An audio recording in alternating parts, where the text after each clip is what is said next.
On est en 1904. Le lieu, Saint-Louis, Missouri. Une ville en pleine effervescence, prête à accueillir le monde entier pour une série d'événements qui marqueront l'histoire. L'événement ? Les Jeux Olympiques.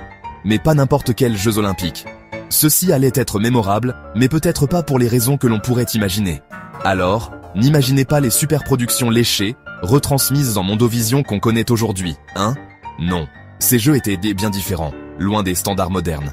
Non, les Jeux de Saint-Louis, c'était un sacré numéro. Un mélange de chaos, d'improvisation et de moments inoubliables. Imaginez un peu une foire de campagne qui se retrouverait, un peu par hasard, à organiser une compétition d'athlétisme internationale. Voilà l'ambiance. Une ambiance où tout semblait possible, et où l'imprévu était la norme. Greffés à l'exposition universelle de la Louisiane, les Jeux Olympiques faisaient un peu figure d'attraction secondaire, voire de numéro de foire. Les visiteurs venaient pour l'exposition, et les Jeux étaient un bonus inattendu. Les épreuves s'étiraient sur des mois, et les athlètes, ne savaient même pas toujours à quelles épreuves ils participaient, ni même s'ils allaient concourir du tout. Imaginez la confusion et l'incertitude qui régnaient. Le marathon, lui, fut un chef-d'œuvre, de désorganisation. Un véritable parcours du combattant où chaque pas était une aventure en soi. Les coureurs devaient affronter plus de 39 km. Oui, vous avez bien entendu, sous une chaleur accablante, sur des routes poussiéreuses. Une épreuve d'endurance qui testait les limites humaines. Des voitures et des chiens errants venaient en pimenter le chaos ambiant. Imaginez courir un marathon avec des obstacles imprévus à chaque coin de rue. Les points d'eau, une denrée rare. Les coureurs devaient se débrouiller avec ce qu'ils trouvaient, souvent insuffisant pour étancher leur soif. Figurez-vous qu'il n'y en avait qu'un seul qui était un simple puits. Oui, un puits. Un seul point d'eau pour des dizaines de coureurs épuisés. Le parcours, c'était un véritable jeu de devinettes. Les indications étaient d'où rares et souvent confuses, laissant les coureurs à leur propre sort. Des coureurs se sont perdus, ont pris de mauvais virages, et l'un d'eux a même fait du stop. Si, un marathon où l'on pouvait se retrouver à faire du stop, c'est dire l'ampleur du désordre. Le vainqueur, un certain Thomas X, s'est vu administrer de la strychnine et du brandy pendant la course. Un cocktail dangereux pour tenir le coup. Il a gagné, certes, mais s'est effondré juste après. Une victoire au goût amer, marquée par l'épuisement et le danger. Bref, c'était une affaire complètement dingue, imprévisible et dangereuse. Un événement où chaque instant pouvait basculer dans l'absurde. Le décor parfait pour un personnage tout aussi imprévisible. Un cadre où l'extraordinaire devenait la norme, et où chaque participant devenait un héros malgré lui. Et c'est là qu'entre en scène notre héros, Félix de la Caridad Carvajal, Isoto, plus connu sous le nom d'Andarín Carvajal. Un homme dont la détermination et l'esprit d'aventure allaient le mener bien au-delà des rues de la Havane. Un facteur cubain qui, tenez-vous bien, s'entraînait en courant ses tournées de courrier. Chaque jour, il parcourait des kilomètres, distribuant des lettres et des colis, tout en rêvant de plus grandes aventures. Une véritable légende locale à la Havane. Les habitants le connaissaient bien, et son énergie contagieuse inspirait tous ceux qui le croisaient. En entendant parler des Jeux Olympiques, il s'est mis en tête d'y participer, même s'il n'avait pas un radis. Pour lui, c'était une opportunité unique de montrer au monde ce dont il était capable. Le comité olympique cubain?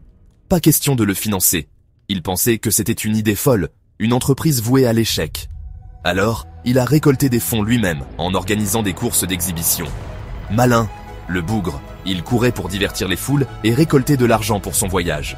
Son rêve, courir le marathon olympique. Un rêve qui semblait impossible, mais qui, pour Félix, était à portée de main. Ses moteurs, l'aventure et une ambition débordante. Chaque foulée qu'il faisait le rapprochait un peu plus de son objectif. C'était un homme aux plaisirs simples et aux ambitions grandioses, avec un cœur et des jambes à la hauteur de ses rêves. Il croyait fermement que rien n'était impossible. Tout ce qu'il lui fallait, c'était un moyen d'arriver à Saint-Louis. Et ça, mes amis, ce fut une aventure en soi. Une aventure qui allait tester sa détermination et son ingéniosité à chaque étape. Andarín a donc réussi à gratter assez d'argent pour quitter Cuba et débarquer à la Nouvelle-Orléans. C'était un voyage long et périlleux, mais il était déterminé à trouver une nouvelle vie en Amérique. La Nouvelle-Orléans était une ville vibrante, pleine de vie et d'opportunités, mais ce n'était qu'une étape sur son chemin. Mais Saint-Louis, c'était encore loin, très loin, et ses économies ont fondu comme neige au soleil. Le coût de la vie était plus élevé qu'il ne l'avait prévu, et chaque jour apportait de nouvelles dépenses imprévues. Il a dû faire face à de nombreux défis financiers. Il n'avait plus un sou.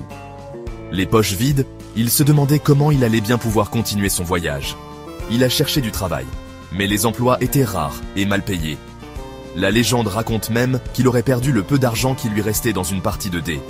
Désespéré, il a tenté sa chance au jeu, espérant doubler ses maigres économies. Mais la chance n'était pas de son côté. Un classique. Le voilà donc coincé. Sans argent et sans plan, il se retrouvait dans une situation désespérée. Mais Andarin n'était pas du genre à abandonner facilement. Qu'à cela ne tienne, il s'est mis à marcher et à faire du stop jusqu'à Saint-Louis. Chaque kilomètre parcouru était une victoire en soi. Il a rencontré des gens généreux, en cours de route, qui lui ont offert de la nourriture et un endroit où dormir. Ce petit bonhomme tout sec et nerveux, avec ses vêtements de tous les jours, a traversé le pays en usant de son charme et de sa tchatche. Il a raconté des histoires, partagé des rires et gagné la sympathie de ceux qu'il rencontrait. Il est arrivé juste à temps pour la course, complètement épuisé et, bien sûr, sans aucun équipement de course adéquat.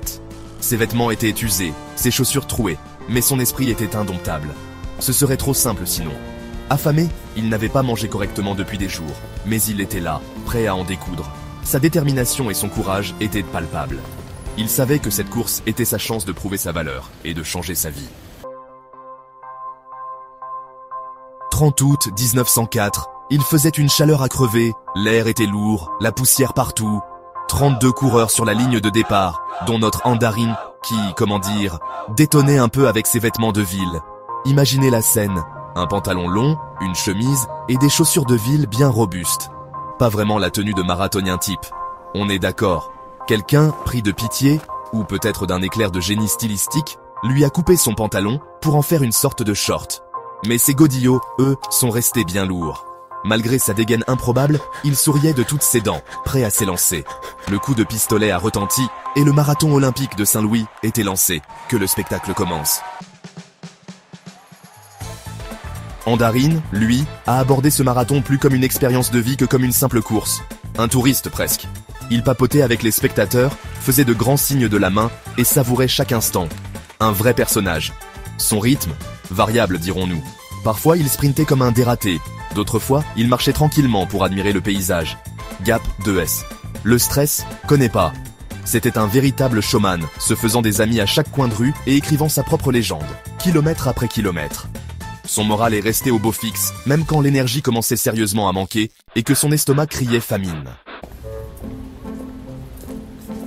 La faim, parlons-en. C'est devenu un problème, plus qu'urgent pour notre Andarin, qui n'avait quasiment rien avalé depuis des jours. Et là, miracle, ou pas, sur le parcours, il tombe sur un verger. Ni une ni deux, il se sert généreusement en fruits. Le hic, les pommes, ou peut-être des pêches, l'histoire est floue, n'étaient pas du tout mûres. Résultat, des maux de ventre carabinés. Malgré cet inconfort, disons, digestif, il a continué, déterminé comme jamais à finir cette course, coûte que coûte. Les crampes d'estomac provoquées par ces fameux fruits véreux ont été si fortes qu'elles ont carrément forcé Andarin à faire une petite sieste. Oui, vous avez bien entendu, une sieste en pleine course.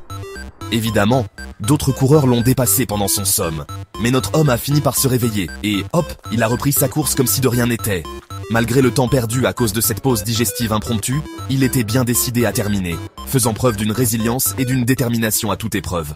Chapeau l'artiste. Et c'est ainsi qu'Andarin a repris la course, doublant des concurrents un par un, pour finalement terminer à une incroyable, que dis-je, une miraculeuse 4e place. Son épopée était tout simplement stupéfiante, surtout quand on pense à tous les obstacles qu'il a dû surmonter. Un truc de fou. La foule était médusée, partagée entre l'incompréhension et l'admiration la plus totale devant sa performance. Franchement, sans cette histoire de fruits pas mûrs et la petite sieste qui s'en est suivie, il aurait peut-être gagné, qui sait. Mais une chose est sûre, son histoire, elle, est devenue absolument inoubliable. L'histoire d'Andarin est entrée dans la légende, capturant à merveille l'esprit délicieusement chaotique des premiers Jeux Olympiques. Sa 4e place était tout simplement remarquable et surtout complètement inattendue. Elle a mis en lumière son endurance hors du commun et ses adorables excentricités. Il nous a rappelé une chose essentielle, le sport, c'est avant tout des histoires incroyables et des personnages hauts en couleur, bien plus que de simples médailles. Andarin a couru par pur amour du geste, par passion, charmant tout le monde sur son passage avec sa bonne humeur communicative. Son épopée est un vibrant témoignage de l'audace pure de la tentative et du pouvoir intemporel d'une histoire bien racontée. Et quelle histoire!